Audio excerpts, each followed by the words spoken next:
بسم اللہ الرحمن الرحیم۔ صدقہ فطر کیا ہے؟ روزہ دار کتنا ہی اہتمام کیوں نہ کرے، روزہ کے دوران کچھ نہ کچھ کوتاہی و گناہ ہو ہی جاتے ہیں، جیسے بیکار و نامناسب گفتگو، فضول مصروفیات، غیبت و چغل خوری، جھوٹ اور بدنظری وغیرہ۔ اس لیے اس طرح کی کوتاہیوں و گناہ کی تلافی کے لیے شریعت میں رمضان المبارک کے ختم پر صدقہ فطر واجب قرار دیا گیا ہے، اور اس کی ایک اور بڑی وجہ غریبوں اور مسکینوں کی مدد ہے، تاکہ عید کے دن مانگنے سے وہ لوگ بے نیاز ہو جائیں اور ان کے گھر بھی خوشی سے بھر جائیں۔ حضرت عبداللہ بن عباس رضی اللہ عنہما کہتے ہیں کہ رسول اللہ صلی اللہ علیہ وسلم نے صدقہ فطر روزے دار کو لغو اور بیہودہ باتوں سے پاک کرنے کے لیے اور مسکینوں کے کھانے کے لیے فرض کیا ہے، لہٰذا جو اسے عید کے دن نماز سے پہلے ادا کرے گا تو یہ مقبول صدقہ ہوگا، اور جو اسے نماز کے بعد ادا کرے گا تو وہ عام صدقات میں سے ایک صدقہ ہوگا۔ صدقہ فطر کس پر واجب ہے؟ حنفی مسلک میں صدقہ فطر ہر ایسے مسلمان پر واجب ہے جو عید الفطر کی صبح اس حال میں کرے کہ اس کے پاس اپنی لازمی ضروریات کے علاوہ اور اگر اس پر قرض ہے تو قرض کی قیمت گھٹانے کے بعد اتنا مال ہو کہ اس پر زکوٰۃ واجب ہو جائے، اگرچہ اس مال پر عید الفطر کے دن فجر کے وقت کے نکلنے تک سال پورا نہ ہوا ہو۔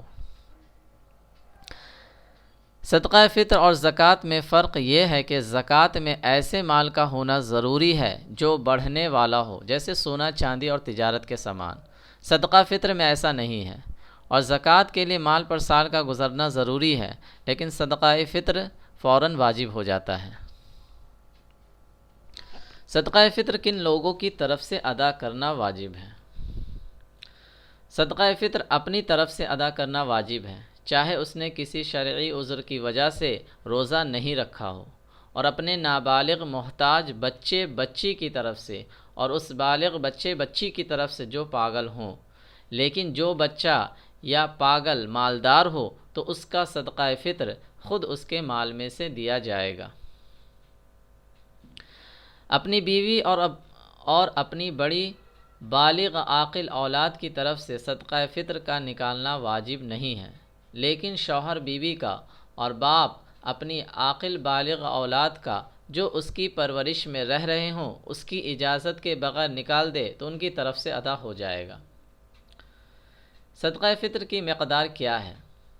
صدقہ فطر کی مقدار آدھا سا گیہوں یا اس کا آٹا یا ستو فی آدمی ہے، جو موجودہ وزن کے اعتبار سے تخمیناً 1 کلو 769 گرام کا ہوتا ہے، یا 1 سا کھجور، کشمش یا جو فی آدمی ہے، جو موجودہ وزن کے اعتبار سے تخمیناً 3 کلو 538 گرام کا ہوتا ہے۔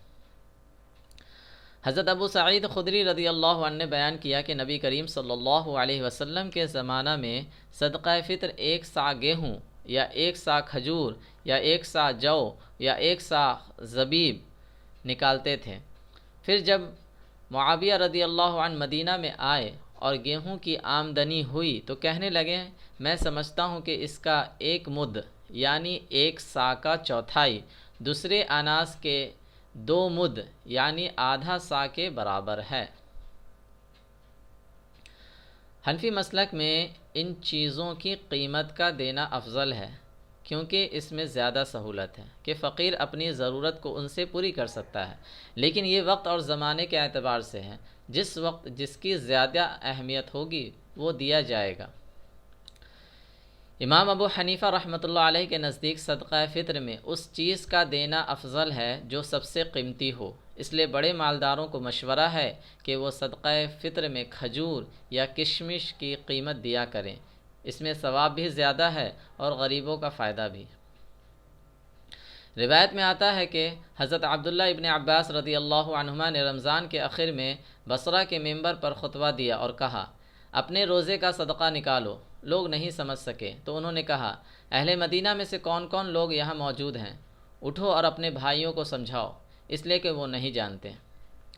رسول اللہ صلی اللہ علیہ وسلم نے یہ صدقہ فرض کیا ہے کھجور یا جو سے 1 سا اور گیہوں سے آدھا سا، ہر آزاد اور غلام، مرد، عورت، چھوٹے اور بڑے پر۔